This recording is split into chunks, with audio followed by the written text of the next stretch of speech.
Before I start to show you the assembly process, I think it's best to show you what it looks like when it's finished. And you can see the platform is mounted with the camera, and it's actually quite simple. You go to your hardware bag, and there is some 1/4 screws and some nuts, and you simply mount the platform onto the outer ring.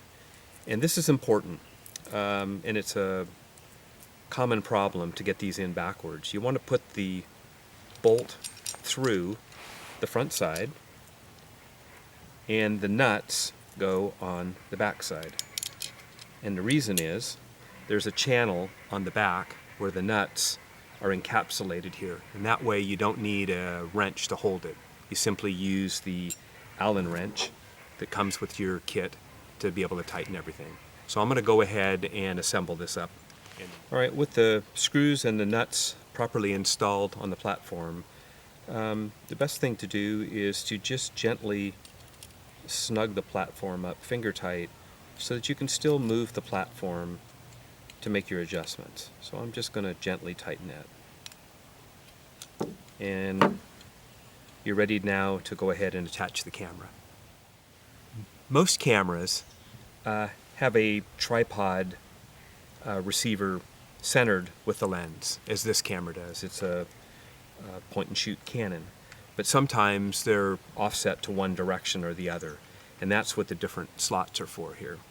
So there's an adjustment here to be able to move the platform back and forth, and there's enough adjustment to be able to move between the distance of the slots. So in this case, we know it's in the middle, so I'm going to use the center slot. And in your hardware package is what we call a tripod screw. And you have to go to the very end. It is the only spot that is threaded. And you have to gently screw the tripod screw in that one position. And sometimes it can be a little problem, but once you screw it in, screw it all the way. And then once it gets in, it's encapsulated, and it can slide back and forth to adjust your camera location. Before you get started on making any adjustments, it's important to do two things. One of them is to adjust your eyepiece on the scope to the widest possible angle. And on this Swarovski, it's a 20 to 60 eyepiece, so make sure you set it on 20. The next thing is to focus the scope on a stationary object. And that object should be about 50 feet away or thereabouts. Get a nice sharp focus. That's not going to work very well for our video purposes, so we're going to put the scope back here where you get a better camera view. The same goes for the camera. Whatever your camera is, you take your focus and zoom it all the way out to its widest setting before you start to try to get the camera centered onto the scope. All right, we've got the Digidapter slid on, and I've got the camera just sitting here. And before you turn your camera on the first time, I like to start with the camera completely to the back of the platform.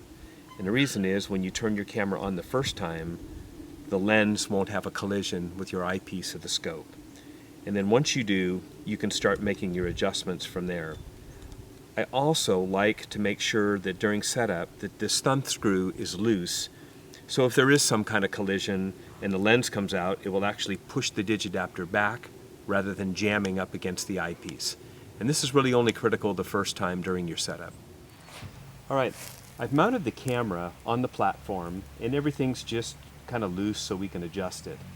And if you notice, I've put the focusing square right in the center of the hole through the lens.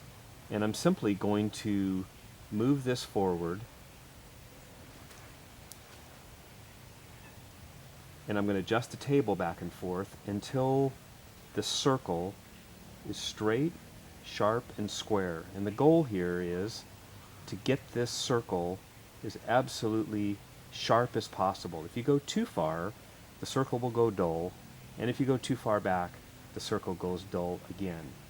So work it back and forth and in out on the platform until you get a sharp circle, which for this camera is about right here. And once you get it set, just snug up the camera screw a little bit, and then you'll tighten up these two screws. All right, you can see that we have a sharp circle. The circle is centered in the viewfinder, and then you just simply zoom your camera just enough to take out the vignetting in the corners.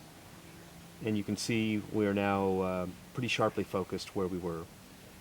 And the next thing we're going to do is we're going to insert our locating pins, and we'll show you how to do that. Right, in your hardware bag are 2 small screws and 2 brass nuts. And the purpose of these is to insert them into the table to locate the camera. And once you're all done doing all the adjustments with the Digidapter, the joy is you never have to do it again. So, find the widest spot on the platform, and I'm going to drop this down so you can see a little bit. Find the widest part where you have something flat to go against. On this camera, it's all the way to the ends. And drop the screws in, slide them against the camera, and tighten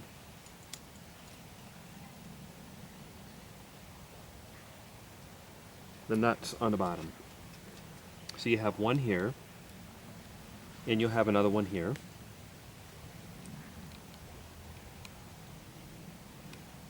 Sometimes easier if you rotate it up, but I can still show you. So you slide it up till it touches, and give them a snug. And back out again to confirm you're still sharp and centered. And now in the future, you don't have to readjust the camera in, out, up, down. You just install the camera, tighten up your screw as long as the camera is up against these stops. Now in the larger cameras, you may have to put these stops on the front side of the camera.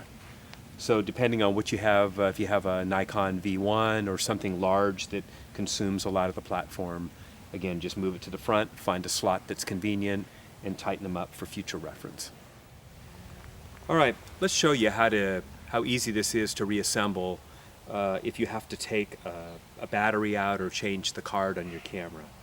You turn your camera off, and then just take the tripod screw and unscrew it, and off comes your camera.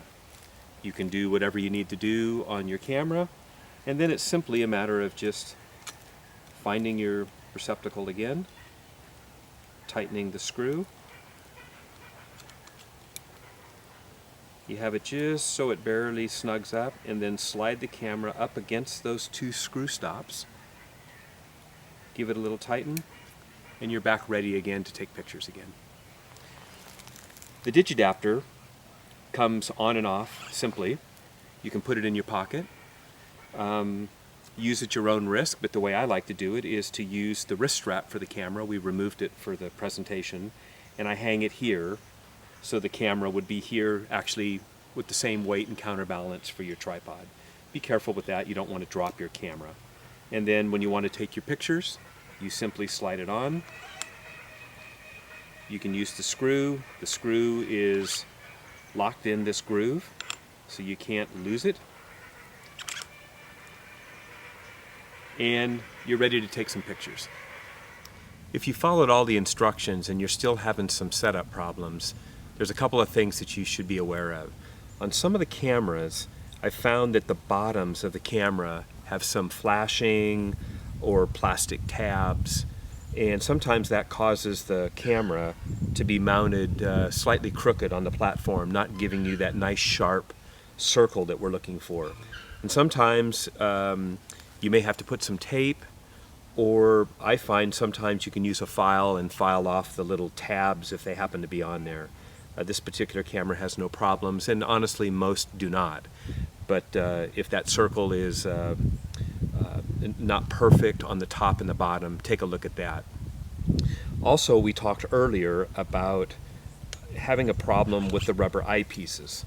And what I'm finding is some of these larger bodied cameras, that the lens of the camera actually comes out and hits the rubber eyepiece prior to getting that nice sharp circle that you're looking for.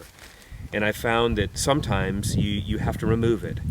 And sometimes you have to pry the rubber off, sometimes they're glued on. But you can remove the rubber, and you can screw this down, and this allows your camera lens to get much closer to the eyepiece of the scope.